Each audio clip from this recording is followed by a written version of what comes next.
easier. Do I have to push anything? No, you should be good.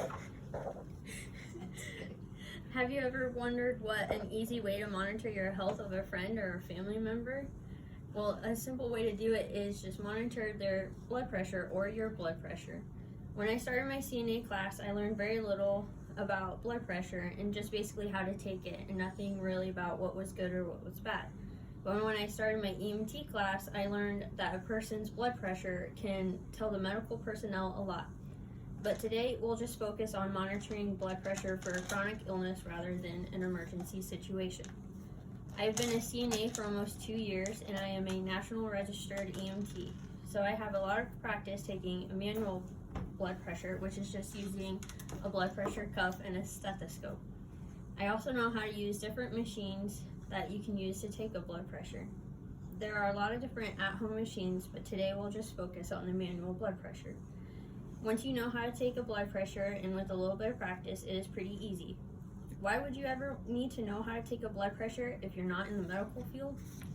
Well, according to Mayo Clinic's website, which was and this article was published on September 18th of 2020, these are some benefits of taking your blood pressure at home. You can help your doctor diagnose a high blood pressure earlier. If trying lifestyle changes, it's a great way to see if it's working or if some adjustments are necessary.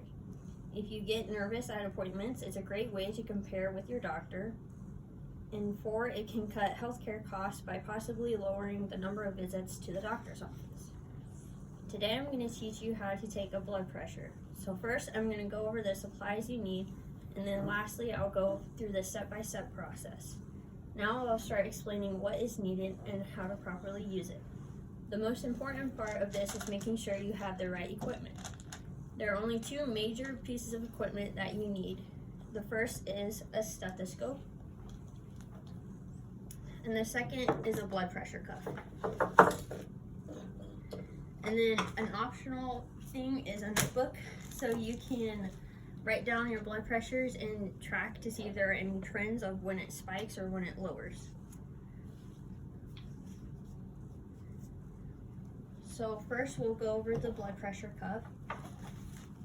When you look at it, you want to make sure that the needle is either straight up and down or at 0. If not, it means that the needle is off and it needs to be calibrated.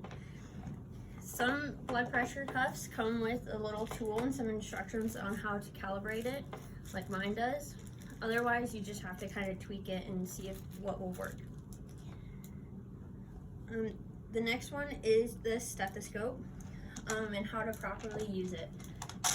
The earpieces, at one side it goes in, and so you want them pointing away. And you can hold on here and then twist it to make it fit your ears better. And then the next thing is the bell, which is this part. Some stethoscopes have a wider bell, and then the other side has a small one. So the small side is for pediatrics, and then the bigger bell is for like adolescents and adults. Now that we know how to check our equipment and use it, we can start by learning how to properly take a blood pressure. And with practice, you can become faster and better at taking it. Now I need an assistant. Do you want to be an assistant? Okay.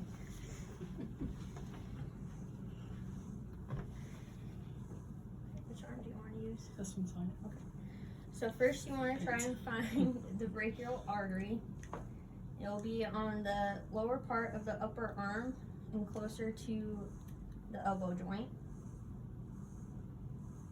You also want to make sure you never use your thumb when trying to find this artery or take a pulse, because your thumb actually has a pulse of its own. And then, so putting on the blood pressure cuff, there are some arrows that say artery. You want to put that around or on that pulse point that you found.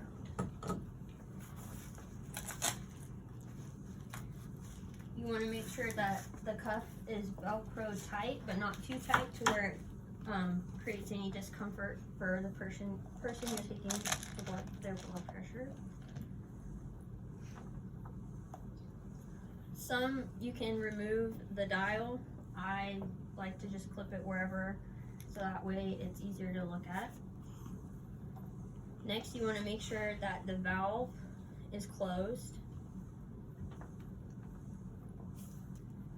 And then next, you just put on your stethoscope.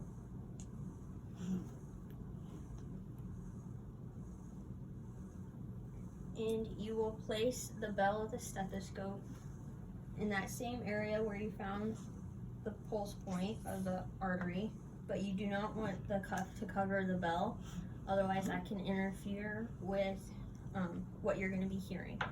You want to hear for a thump, so the first thump that you hear will be your top number or your systolic, and then the last thump that you hear will be your diastolic.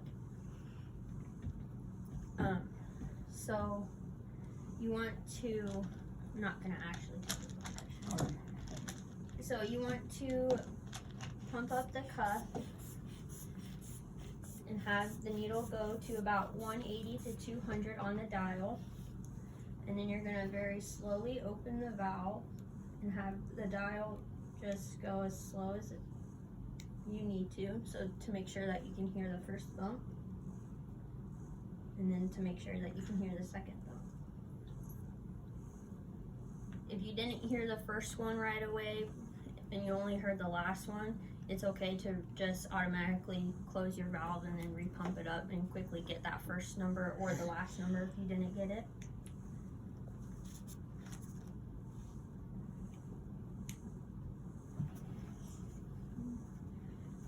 And then a little trick that I learned is that when you're holding the bell, it's kind of hard to sometimes hold it like that. Okay, so a little trick that I learned is that when you're taking the blood pressure, it's instead of holding it like this, because that sometimes can be a little hard, you can just place it where you would, and then just use your index and middle finger and press down, and then wrap around with your thumb and grab the back of their elbow.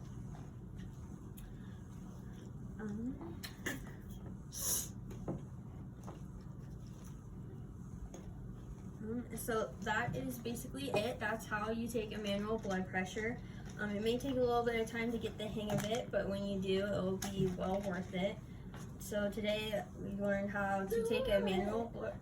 Taking a manual blood pressure is easy, but takes some practice. Today I showed you the step-by-step process of how to take the manual blood pressure, how to go over your equipment, and what is needed. So now who would like to give it a try? Okay, you can stop it. Oh, wait. And I have some handouts that have a chart from my textbook that it shows the ranges of the normal blood pressure ranges for different age groups. You need to scan us. Yeah, we gotta scan. We have to do the scanning again. Okay. There's mine.